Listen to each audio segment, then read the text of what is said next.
The newly released trailer for Squid Game Season 3 doesn't just tease chaos, it hides answers.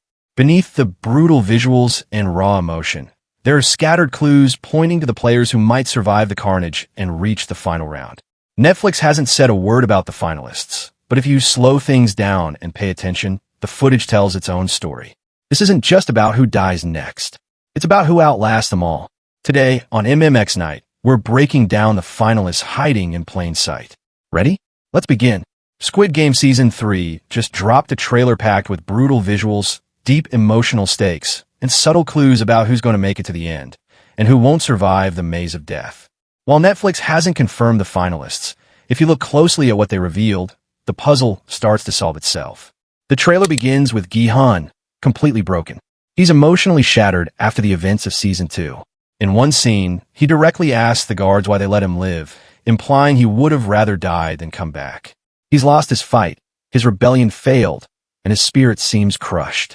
But despite this, he's still forced back into the games. Not just as a player, but as a killer. This time, he's wearing red. Yes, Guihan is now part of the red team, the Hunters.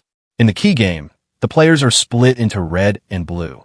Reds are armed with knives and tasked with eliminating blue team members, while the blue team must navigate a deadly maze using keys. The entire setting is brutal, and failure means death, not by the guards, but by falling or being hunted down. But here's the part that matters. Guihan is later seen wearing a black gala suit, the same style worn by Sangwoo Isabayak and himself before the final game in Season 1. That visual alone strongly confirms that Guihan will once again reach the finale. But this time, he's colder. The trailer ends with him asking someone, "What are you doing?" To which they respond, "I'm playing the game." That moment isn't just chilling, it's personal. Because Guihan's likely being betrayed. And if you recognize the voice that responds to him, it sounds eerily close to Minsu's. Minsu, a character barely noticed in the past, is suddenly front and center in this season. He begins looking terrified, completely unprepared for violence. He's on the red team with Guihan, but throughout the trailer, you start to see him change. At first, he's clearly a coward, but something snaps. That moment when someone tells Guihan, "I'm playing the game," might be the key reveal that Minsu isn't just surviving. He's evolving into something darker. If this theory is correct, Minsu could become one of the biggest threats of the season. He may not win, but he's got finalist energy, and he's going to leave a mark. Meanwhile, the chaos over on the blue team is no less intense. The standout there? Player 120. She's quiet, focused, and dangerous in her own way. She's shown running through the maze, covered in blood, fighting off other players, and later, opening a door lit with bright white light, possibly the maze's exit. Her presence in multiple scenes, with dried blood and a hardened stare, indicates she survives more than just one round. At one point, she directly confronts player 226, who's aligned with the game's ideology and likely a loyalist to the Frontman's philosophy. She comes out bloody, but doesn't look like her own. This trail of visual clues makes it clear. Player 120 is built for the long haul. She may not talk much, but her decisions are sharp. She's methodical. If anyone from the blue team is making it to the final round, it's her. But let's not forget the wild card in this chaos. The manic blue team leader, the same woman who brought a storm of energy in the last season. This time, she believes she has divine guidance. In multiple scenes, we see her leading a small group, praying before doors in a maze, trying to divine which ones are safe.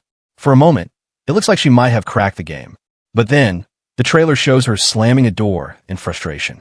Her face collapses as she realizes she was wrong. Her powers were never real. Even with that, she's still dangerous. She's manipulative, confident, and has people backing her.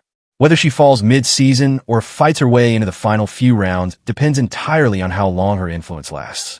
If Squid Game loves one thing, it's watching cults collapse. All of this chaos builds toward the key game, where everything changes. It's not just a maze of doors, it's a battlefield. Red team players, like Guihan and Minsu, stalk the corridors. Blue team players scramble to survive, racing from trap to trap, hoping their keys will lead them out instead of into death. There's a brutal scene where one opens a door and falls into a massive hole. This isn't just a test of luck. It's a test of how far players will go to survive, and who they're willing to betray along the way.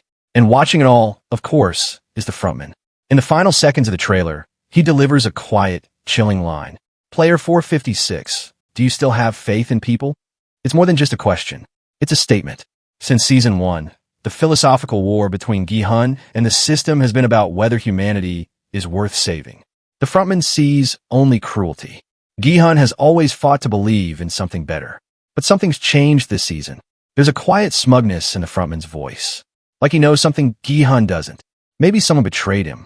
Maybe the system finally broke him. Whatever it is, the look on Guihan's face says it all. He's not sure anymore. This might be the most dangerous version of Guihan we've ever seen. So who's reaching the end? Based on what we've seen, Guihan is absolutely a finalist. Player 120 looks like a top contender. Minsu is on a dangerous rise, possibly flipping from terrified rookie to ruthless killer. And the wildcard woman with the cult mindset? She's unpredictable. She might fall apart early or survive purely through manipulation. But in a season like this, it's not just about survival. It's about choices, betrayals, and how much humanity each player is willing to lose just to win. This is shaping up to be the darkest, most emotional finale Squid Game has ever delivered. Who do you think will make it to the final game? Let us know your predictions in the comments. And there you have it. Season 3 is shaping up to be the most intense and emotional chapter yet. Be sure to like, subscribe, and hit that bell so you don't miss any new videos. See you in the next one. Peace.